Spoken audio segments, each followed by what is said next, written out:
So last time what we did, we understood basics of UI, how the anchoring is done. Okay, so anchoring is something which our UI follows and stick to the anchor points wherever we placed it. All right, so it also depends with the um parent hierarchy structures and with their respective bounds. Okay, so it will follow in that particular path. Okay, so here's the more things with respect to the UI, which we'll be carrying forward today.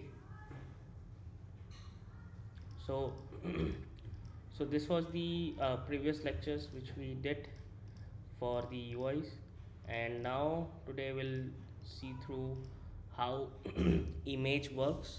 All right, so in order to have your own custom images in your UI, what we'll need to have is we'll have just right click on the canvas. Okay, and in the UI you will find image. There are a lot many things which Unity provides by default. Okay, so first we'll start with the image, how to work with the image. All right, so here's the thing, you can see the image is over here. You cannot see it because image is also white and the background is also white, so you might not be able to find, but you can see the boundaries over here. All right, so let me quickly change it into a 2D mode. You can find it over here in the scene panel. 2D, once you click 2D, it will change into a 2D mode view. All right, so it will be more easier to control the UI. Okay, so currently we are not able to see the image because those are white. As you can see on the game view, it is still showing white. On the game over screen, which you can see, it is also an image and it has a text over here. So this is another image which is just outside the parent. We can turn this off, which is not required at the moment. So this is our image. We can expand it. Okay, and the cube which you are able to see, it is something on the world space, it is not in the UI. This is the cube. Okay, I'll just turn it off so you guys can see. If you can directly zoom it out, you will see the UI, the screen space UI is really big. So I'm doing zooming and zoom out with the mouse scroll. Okay, so you can also do that. I'm audible to all of you, right? Yes, sir. All right, so yeah, so this is the image. Okay, so now you see it is pretty much blank, like it has nothing in it. Okay, so if I turn it into 2D, now if I want to do something, like um, I want to have my image inside it, whichever image it is, whichever custom image it is. Okay, what I'll do is these are some images which I have downloaded from the internet, from Google. Okay, these are the open source images. Okay, which will be available on the GitHub once I push this. Okay, so this is the image. Okay, and these are the image files in the project window. Okay, so these are the files, and I have also created one image folder where I've placed those images, though both are JPEG images. Okay, so in order to have those images in this, what I'll do is I'll simply drag and drop over here on the source image. You see, if you click on the image, whichever it is, like this image, inside you will see an image component. Okay, here you can see few properties inside image component, which is telling source image, color, material, raycast target, raycast padding, and maskable. Okay, for now we'll just focus on source image and color. Okay, so for the source image, it is asking for a sprite. You can see the category, the type of file it is asking is sprite, and here this is a texture. Okay, so if I drag and drop over here, it won't work. If I drag and drop over here, it won't work. Why? Because these are just blank images, which which will be used for materials, but for us we need to have it over here. So we need to convert these images into sprites. And how you can do it? By simply clicking over here and checking the type, the texture type in the inspector window. By checking the type, this is default, normal, uh, GUI, and sprite 2D and UI, cursor, cookie, light map, directional, those kind of this. The other miscellaneous items are over here, but here we need to focus it. If you are working, if you going to work with this image purely for UI or in the sprite rendering, so this is what you need to change it in the texture type. Okay, so here I change it into texture type. Okay, now you can see another settings over here, which is multiple pixel per unit and those kind of things, which we don't need to work as of now. All right, so if I click apply over here, if you see at the down bottom side of a inspector window, you will see apply. Once I click apply, okay, now it is sprite 2D and UI. Again, in the sprite mode, you will see it is multiple. Okay, because it is not multiple images inside one images. Okay, by default, in few recent updates of the Unity editor, it is taking default by default multiple images in this sprite mode. So also you need to change it into single mode. Okay, the sprite mode should be single because this is a single image. We don't have multiple images inside one images. All right, so we'll click apply. Okay, so once I click apply, you can see a small arrow over here, okay, which also indicates that this is a sprite. Okay, you can see dot over here. Mine project window is single column layout. Most of you might have two column layout, so you'll be able to see like this. Okay, so here in image you can see there is an arrow which also expands, which this icon indicates that this is a sprite. Okay, this icon Unity indicates is as it represented as a sprite. Okay, so this image category is now sprite. So once this is done, if I click and drag over here, I can place it. You can see. Alright, so my image, which I have downloaded over from the internet or whichever source it is, or have created. Okay, this will work with that. Okay, so you can see now I can control that image. I can control that image. Okay, so this is it. This is how you apply an image inside. You can apply the sprite inside an image component. Okay, you will clearly able to see the source image is attached over here. I'll change it to one column view for my convenience. You can also do it two column layout, which is by default, whichever it is preferable for you guys. Okay, so this is the source image.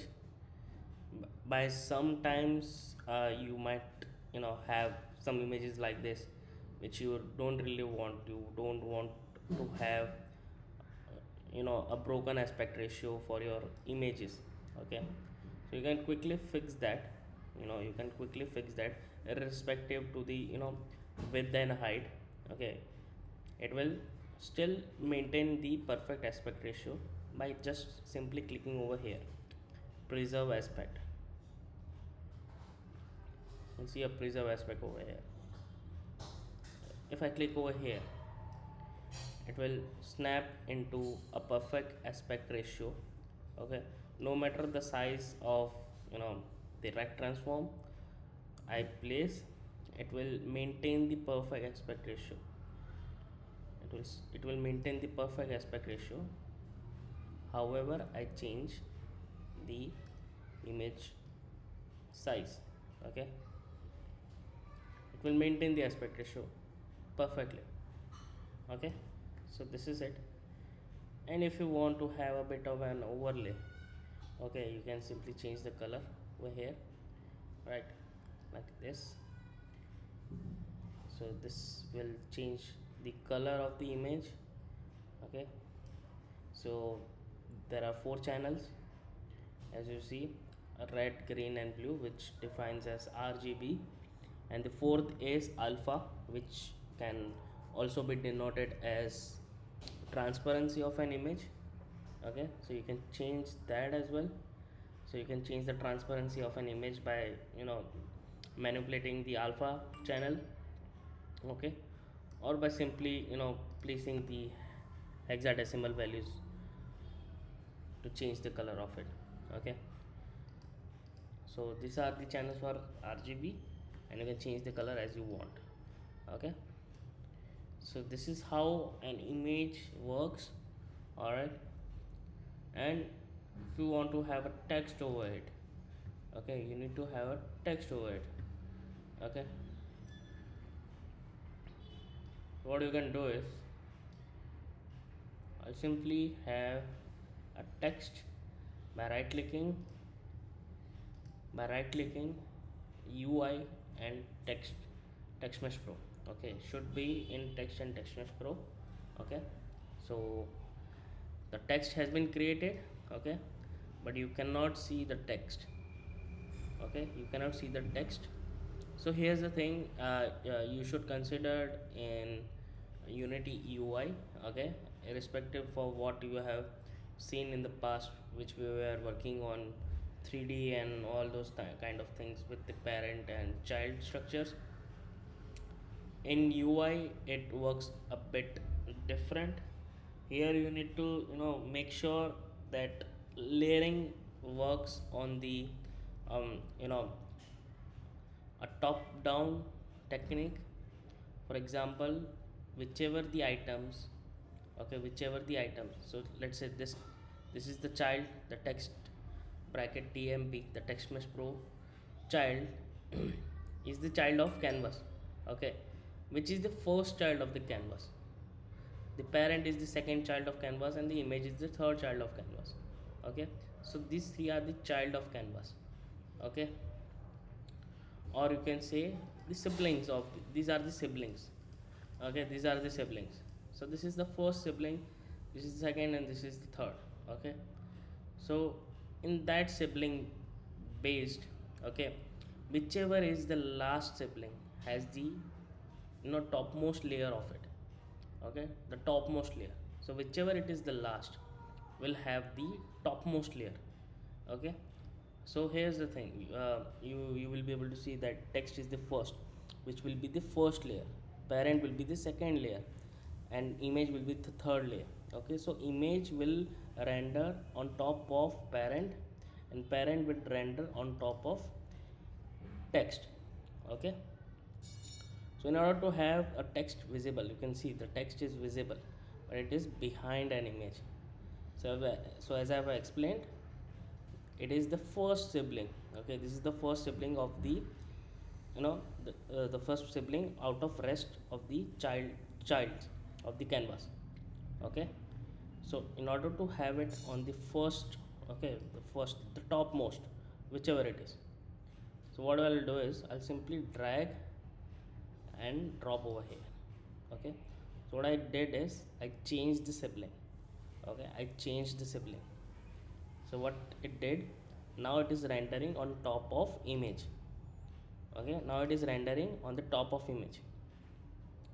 Okay, so here I'll write John Doe. Okay, here I'll write John Doe, and I'll change the color of an image. Let's say we make it black. And so here in the on the text side, if you see this, there is a text component which is TextMesh Pro UI text. Here you can change the text over here, like whichever text you want to have. All right, so these are the custom settings of the text. Okay, the custom settings of the text. So this is the font. Okay, the font preset and the style. Okay, so this is bold, italic, underline, subscript, lowercase, uppercase, and this is small caps. Okay, so the first character will be caps and other will be a little smaller. Okay, this is bold, this is italic, this is underlined, and this is strike through, this is lowercase, this is uppercase. Okay, and this is small caps, as you have seen. So whatever text I write, if you have an font style with this, it will override with that. Okay, so for now I'll just follow with this normal without uppercase modifier, and I'll have a bold over here. Okay, also you can set the color of the font. Okay, this is the color of the font, and it has been denoted as vertex color, but you can change the color over here. Okay, you can change the color from vertex color, which is also known as font color. All right, you can also have a gradient color if you check mark over here, which you can see. This is top, this is bottom. Okay, this is top right, and this is bottom right here. So you can also have a mode of 4 colors or 2 colors, horizontal or vertical or single. Alright, so currently we'll just keep it simple, single. Alright, and these are the spacings where you can change the character space. Alright, so if I keep increase, just you can if you overlay your mouse over here, you can see small 2 arrows, horizontal arrows. If you click and drag, you can just change the values. Alright, but we'll just keep it simple. And these are the words, the difference between words, the line, the paragraph, all those kind of things, settings over here, as you see on the word. Okay, similar in that manner. And this is the alignment. Okay, this is the alignment. So this is left align, this is center align, this is right align. Okay, and this is justified and flushed and geometrically centered. Okay, so most of the time you are going to play with this and this. Okay, this is top align, center align, and bottom align. All right, so if you want to have it center align, this will keep on the center side. Okay, from this particular bounds, from this till this. Okay, if I change it, it will stay on the center on these the size of the text, uh, width and height. And if I want to have it centered from all directions, from top to bottom and left to right, so this is the settings you need to have. The center line, this is horizontal center line, and this is vertical center line. All right, and then you have a wrapping mode. Okay, normal, no wrap. So wrapping is something that it will change the line. Okay, if the text is long enough. Okay, so let me give you a small example over here. If I squeeze down a little, you can see John and Doe, they are looking like this in 2 lines, but still I want to have it in 1 line. So in wrapping mode, okay, in wrapping mode you can control these settings. So if you want to have it on one single line only, so you can select no wrap. Okay, so it will stay on single line. You can see it is going outside the bounds. Okay, so this is no wrap. Whatever size it will be, it will still won't wrap around. Okay, another thing is ellipse. Okay, okay, and this is the overflow. So let's say if you want to have it overflowed by the boundaries, okay, which is currently true, as you can see it is overflowing the boundaries. Okay, but in some cases we don't want our text to go outside the image or something, or whichever boundaries we set. So here you can control with that. So if I do ellipse for this, okay, for ellipse you will see three dots over here. Okay, you will see three dots over here. Okay, like this. Okay, so for the long paragraphs and all those kind of things, if you want, you can keep ellipse for this, but for now. And another thing is masking. So it will truncate those words which is not inside the view. It will just hide it, but currently it is not hiding because it is no wrap. Okay, so if I keep it normal, it will start truncating it in that way. Okay, oh sorry, masking is something it will go behind, but this is the truncate. Okay, this one is truncate, so it will hide the characters which is not in the boundaries, which goes beyond the boundaries. So this is truncate for long characters if you want to have in the specific bounds. All right, and similarly, so for this fashion, this is how the text works. And for now, like if you want to also want to follow the text, this text to be followed by this particular image. All right, so currently image is free over here, also the text is free. Because why? Because both are you know individual game objects without any parent. Okay, both individuals are without any parents. But if you want to have a text followed by this image, okay, you can simply make a child of it. All right, it will still render. Why? Because text is still you know you know it is still above the image. Okay, the lower it is, the higher the layer element it is.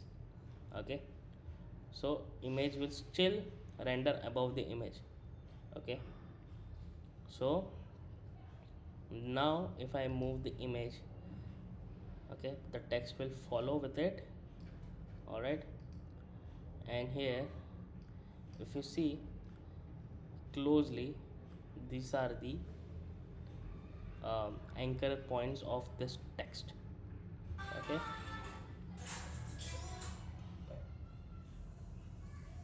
so these are the texture, these are the anchor points of the text. All right, and this is the image. And now if you see the anchor points over here, you can change the anchor points to follow this particular text to the image whenever it gets resized. If you want to see how it's get resized, you will see like this. It is still not following when I resize this image. Okay, it is not following. So in the previous lecture which I mentioned that how to do that particular anchor, in how to do a perfect anchoring, that it won't you know it won't messed up your UI on different aspect ratios. Okay, so these are the key components to work with, uh, how to work with this anchoring system. So, so how to fix this?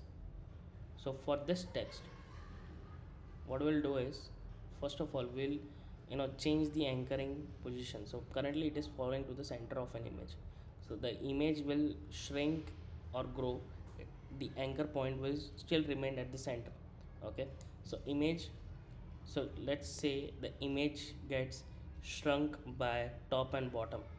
Okay, so anchor point will go slightly below that, because the top and bottom, okay, this the formula for center is top minus bottom, okay, divided by 2, which is center point of it. Okay, so basic simple explanation of it.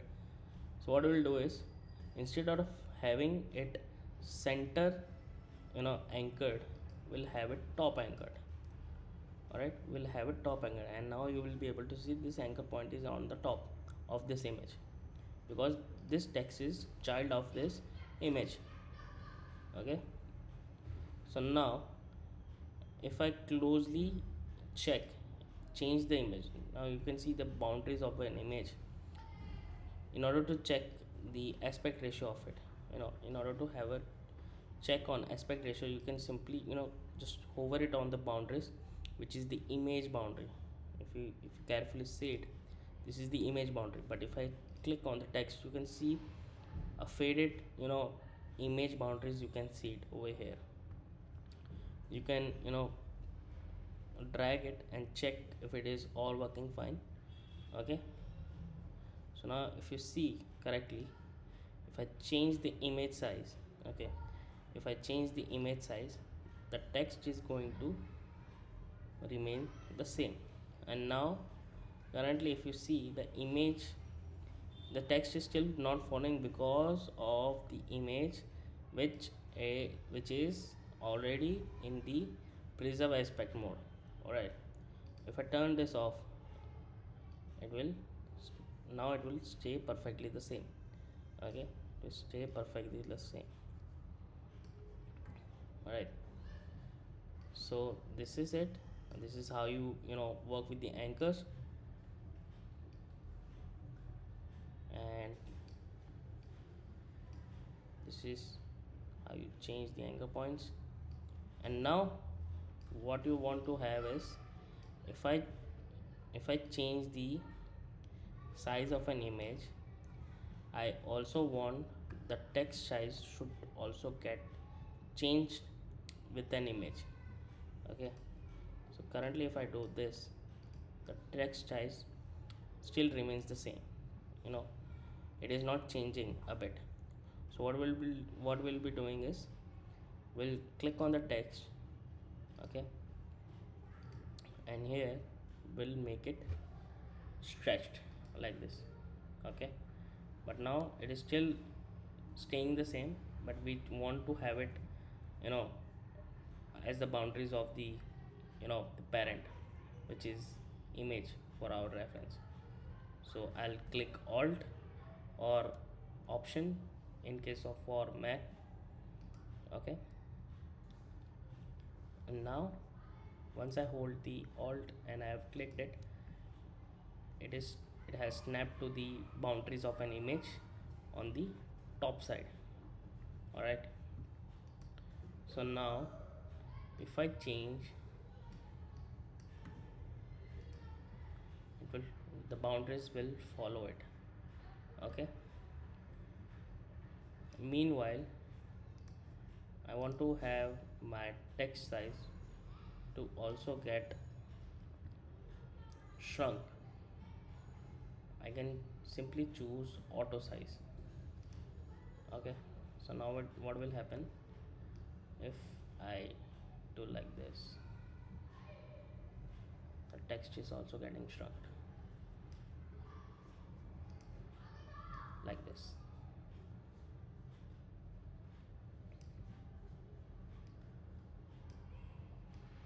Like this, you see. So this is what a responsive UI looks. Okay, so this is how you work with the responsive UI. And this is how to manage the values based on your anchor points. All right. And in a similar way, if you want to have want to change the profile, okay, you want to change the profile to this girl in a programmatically, okay. So again, this is the same repeated process. All right, here in the image, okay, in this image, what will be the settings? By clicking on this image in the inspector window, you need to change the texture type to sprite 2D and UI. Again, for this sprite mode, by default it is multiple, you have to make it single and click apply. So this image is now also a sprite, okay, this image is also a sprite now. So this way, if I just go to this image under this image component on source image, I can simply drag and drop over here. All right, so the image has been changed, okay. So this is how you change the image, walk around with the you know changing the texture type to sprites, and later on use it for the UI. But for instance, you want to have it you want to have it selected by want to change it with this single button, you know just to make it a bit intuitive. All right, what you can do is you can write a program for this to change an image for this, and with that particular reference you can change this image. All right, so for for that, what you will need to do is you can either create a new script or use an existing one. For this thing, I'll create a new script. So let's say image swapper.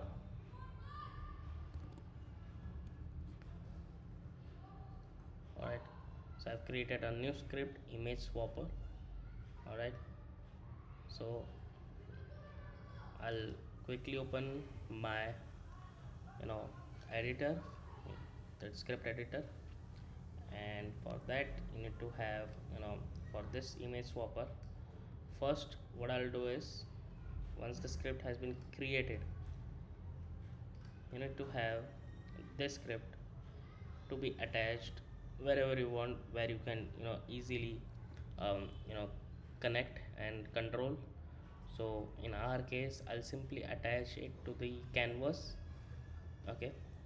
So I'll attach this image swapper to canvas. All right, you are still free to attach it on the separate game object, but for me, I want to for the good practice, make sure your the script which controls the UI should be placed on the UI element directly, okay. So it remains cleaner and easy to control for future references.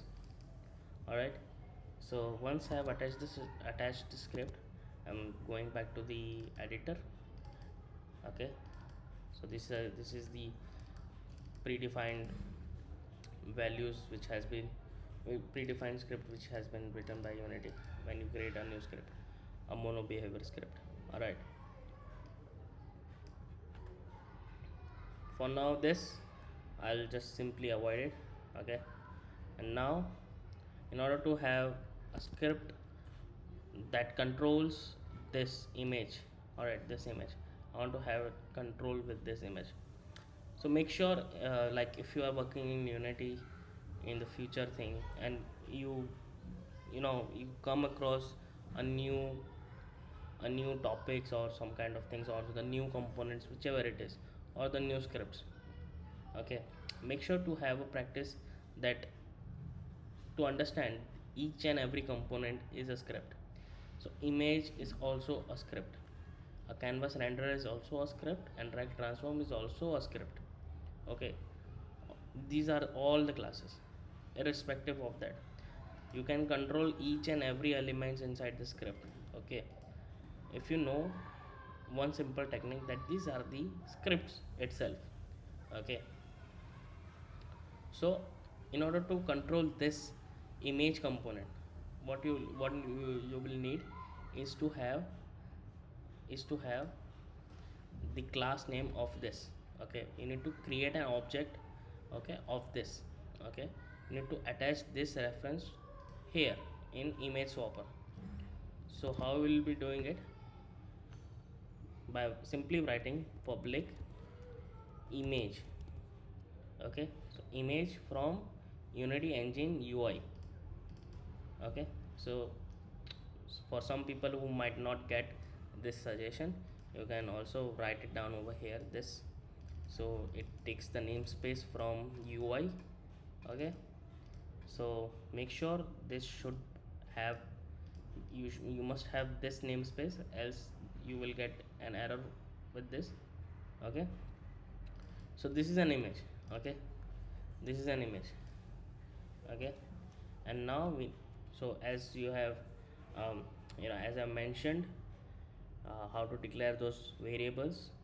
So first is access modifier, which is public, private or protected. Second is the type, our type is image. Okay, and the third parameter, third one is the name of it. So I'll simply write an uh, control able image, like this. You can name whatever you want for your reference. For this lecture I am writing controllable image to have a better understanding. Okay, so this is the first thing. And second thing what we will be need is two images. Okay, two images. Okay, this is the image component. Now we'll require two images, this images. Okay, so currently the texture type is sprite, this texture type is sprite. Okay, so here what we will be going to write is public sprite image 1. Okay, image 2. Okay, so once you save the script, so you have to go to the script where you have attached it. So for my scene reference, I have attached it on the canvas, this script. Okay, so here it has three parameters. All right, three parameters or three variables you can say. Okay, so controllable image, image 1, image 2. Okay, so here it will dedicatedly take a specific type. Okay, for us it is this image. So what you can simply do is drag and drop over here. Okay, so this image has been referenced to this object. Okay, and for the image, okay, for the image, this is profile, this is profile 2. Okay, so now we have all the reference which we need to change the image. All right, so now we have we have all those references. Okay, now we need to have a control over it. Okay, for this case, on the previous lectures which I have already explained, so we'll be working on start method. You all guys know what start method is. Okay, so start, so I'll simply change image from start method. Okay, so this is start. Okay, with the capital S. Okay, in the start method it will get executed as soon as the objects get created. Okay, so it will execute as soon as this object has been created, so it will execute our logics as well. So our logics will be, again, what you want to control, source image. Okay, so it is as straightforward as that, what you really looking into the Unity. Okay, so inside that, if you want to go inside of that, so this is our image, inside there is a source image, color and those kind of thing. So if you want to go inside image, you can just simply write image dot source image, okay, and is equal to with our dedicated sprite, okay, as simple as that. Whichever things you see, so this is a good practice. And it will, for me it took years to understand that this is something which I didn't understood, because I was self learned in this Unity. So whichever things you see is almost, these are the variables of the script. So in order to access those variables, you can simply go in, access it by class name dot variable name, okay. So this is our class image, okay. This is the variable which of that class. So what I'll simply write is controllable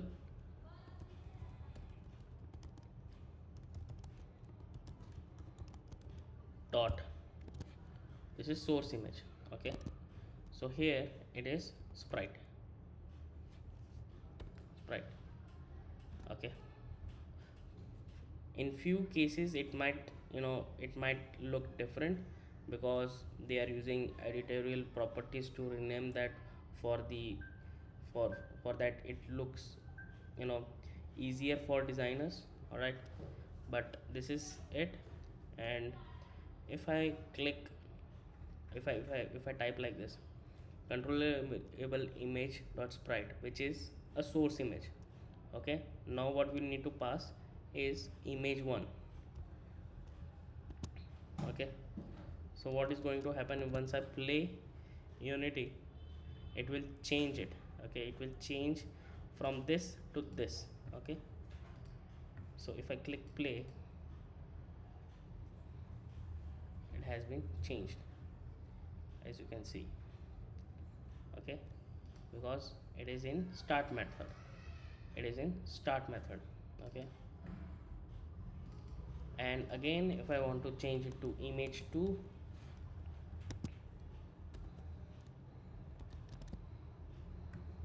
so what is going to happen,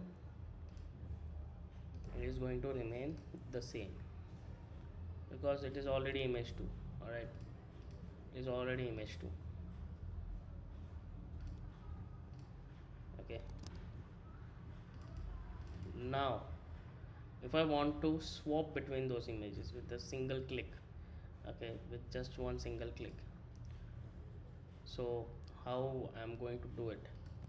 Again, in scene, okay, in the scene I'll create another UI component, which will be button. Inside UI, inside that, here you will see a button dash text mesh pro, okay.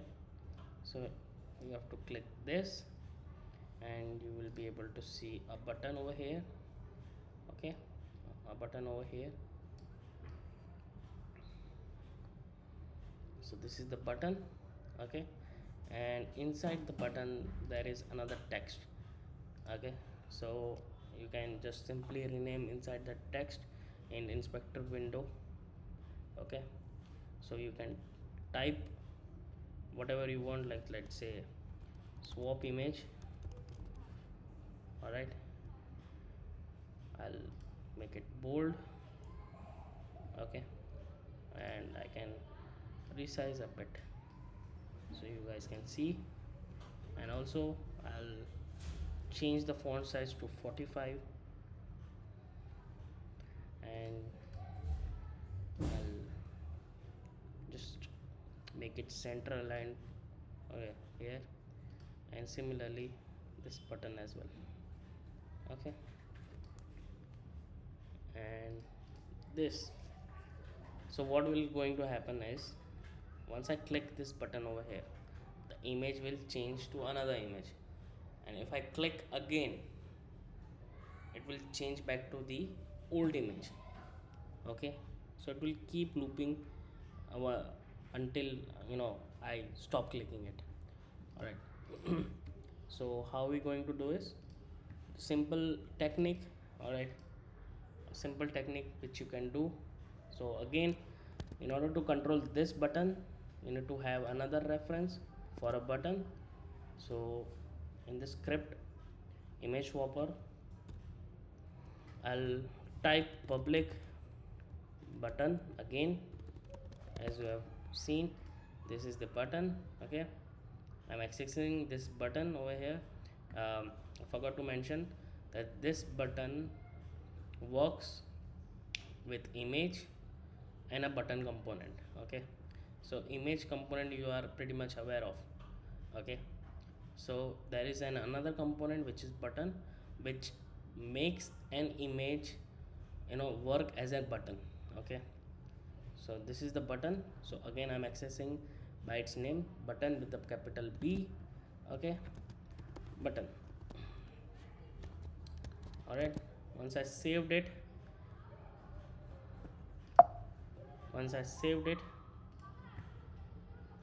now I have attached my script on canvas, this image swapper. Now what I'll do is I'll simply drag the button here. Okay, simply drag the button over here. Okay, now I do have a reference of button as well. Okay, I do have the button reference as well. So what I'll do is in start method, okay, I want to have it executed only once. Okay, so in start method, okay, I'll simply write button dot on click. You can see the writer is already suggesting me what needs to be done. So here um, it should be what should happen on the click. Okay, so again on click, okay, dot add listener. So add listener is something that what needs to be done on click. Okay, so this is again a method which takes a parameter as unity action. All right, so I'll write like this, inside like this. So this is a lambda method, which this is how you write a lambda method. Okay, which is no named method, or you can say uh, a no name method, or a method without a name, or you know there are a lot many terms of it, but yeah, this is a lambda method. Okay, so in this method, okay, I'll simply write whichever things happens, like on click, I'll simply have it replaced. The image should get replaced. Okay, the sprite should get replaced once I click on this button. All right, so I'll write this. Okay, and what if the image has already this spread. Okay, so there are a lot many ways. So for the very simple use case, okay, with the usage of switch, or sorry, if statement. Okay, so we'll just simply write if image, sorry, controllable image dot sprite, okay, is equal to image1, else if controllable image dot sprite equal to image2. So what is going to happen? So what this code suggests, means code indicates that the controllable image, the sprite of controllable image is similar to this image. Okay, this sprite, the type sprite. Okay, if yes, then change to this. Okay, and on the second line, else condition. Okay, if it doesn't match the case, okay, then it will again check if controllable image dot sprite is image2. If yes, then change to image1.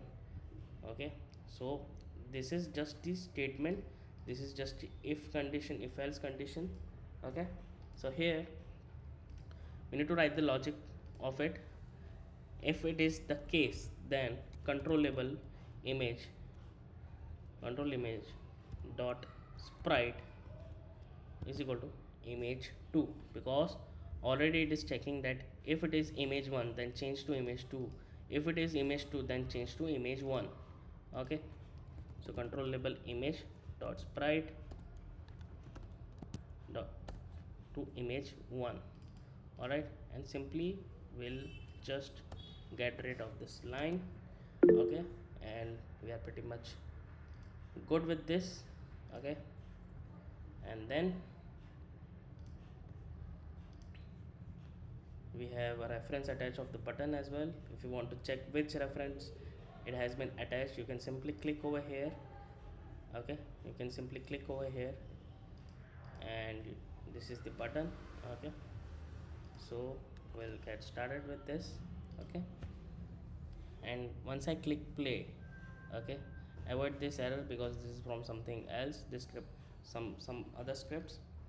Okay, so this button, nothing happened when I played. Why? Because already it has been written in the start method. But what it has been written on the start method, that this code should be executed if I click on this button, okay, this button. So if I click it, it will change it. Again I click it, it will again change it. So if I click clicking, it will keep getting swapped. All right, so basically how I found out that this is inside this button on click. But again, if you scroll down by clicking on this button, okay, you can see on click over here, see on click with two arrows over here. So this is an event. Okay, this is an event, unity event. Okay, so one button again, which I have already explained before.